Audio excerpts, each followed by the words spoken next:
एक दिन अचानक सिटी सेंटर मॉल की सीढ़ियों पर वहाँ के एक सिक्योरिटी गार्ड को एक लाश मिली।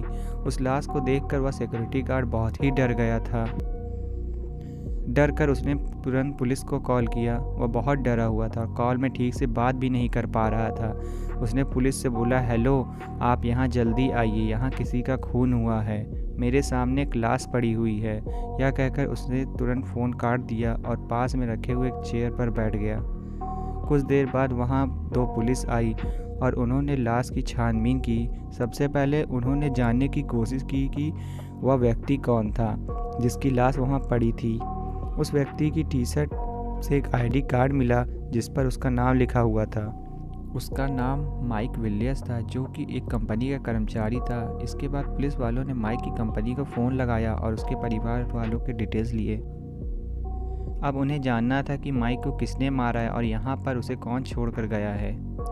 उन्होंने सबसे पहले सीसीटीवी को चेक करने की कोशिश की। वे सिक्योरिटी रूम में गए और वहाँ उन्होंने सीसीटीवी में देखा कि एक लंबे बालों वाला आदमी चेहरे को पूरी तरह से ढककर माइक की लाश को खींचता हुआ सीढ़ी पर छोड़ गया। अब बस उनके पास यही सबूत था कि माइक को मारने वाला व्यक्ति लंबे बालों वाला है। यह सब जान लेने के बाद पुलिस वाले माइक के घर गए। घर जाकर उन्होंने माइक के परिवार वालों को दुखद खबर सुनाई। उसके परिवार वाले माइक की मौत के बारे में सुनकर बेहद दुखी थे। इसके बाद पुलिस वालों ने माइक के परिवार वालों से पूछा कि वे किसी लंबे बाल वाले व्यक्ति को जानते हैं या नहीं।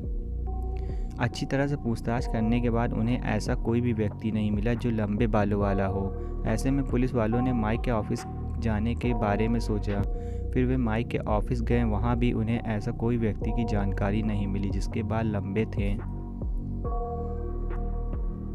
अब उन्होंने माइक के सारे दोस्तों के बारे में जानने की कोशिश की।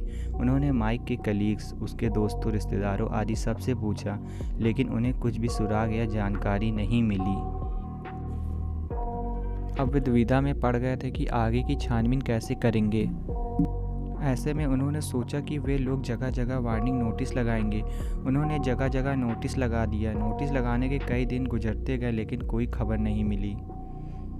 कुछ दिन बाद अचानक उन पुलिस वालों को एक फ़ोन आया। उस फ़ोन में जो व्यक्ति था उसने पुलिस वाले को बताया कि वह एक ऐसे व्यक्ति को जानता है जिसका हुलिया नोटिस में बताया गया है। ऐसे में वे दोनों पुलिस उठकर तुरंत उस व्यक्ति के पास चले गए। वह व्यक्ति एक नाई था जो लोगों के बाल काटा करता था। जैसे ही वे पुलिस उसके पास पहुंचे तब उस नाई ने बताया, मैं एक नाई हूं और लोगों के बाल काटता हूं। एक दिन मेरे पास एक व्यक्ति आया था जो यही पास में रहता है। वह बहुत डरा हुआ था और उसने मुझसे कहा कि उसके बाल काट दूं। उसे अपने बालों से बहुत प्यार था। मैं कभी भी उसके बाल छोटे को कहता तो वह तुरंत गुस्सा हो जाता था, लेकिन उस दिन वह आकर बाल काटने बोला। मैंने उसके बाल काटकर छोटे कर दिए। उसने मुझे ज़्यादा पैसे भी दिए। यह सब देखकर मुझे थोड़ा सा शक हुआ। फिर कल मैं जब बाज़ार की ओर गया तो आपके द्वारा लगाया हुआ नोटिस देखा, जिसे देखकर मैं समझ गया था कि कुछ गड़बड़ है, इसलिए मैंने आपको यहाँ बुलाया है। यह सब कह लेने के बाद नाई ने उस लड़के का पता लगाया। पुलिस वाले उसके घर गए और उसे पकड़ लिए। अच्छे से पूछताछ करने के बाद उस लड़के ने सब कुछ सच बता दिया। पुलिस ने उससे पूछा कि उसने माइक की हत्या क्यों की थी। तब उसने बताया कि माइक उसका एक पहचान का दोस्त था जिससे उसने 15 लाख रुपए लिए थे। माइक जब उसके पास अपना पैसा लेने वापस गया, वह माइक को पैसे वापस लौटाना नहीं चाहता था। तब वह उससे लड़ाई कर बैठा और उसे मार दिया। माइक को मारने के बाद उसकी लाश को मॉल की सीढ़ियों पर छोड़ आया। अब वह हत्यारा सालों तक जेल में सड़ेगा। समाप्त। अगर आपको कहानी अच्छी लगी हो तो हमें कमेंट करके ज़रूर बताएं।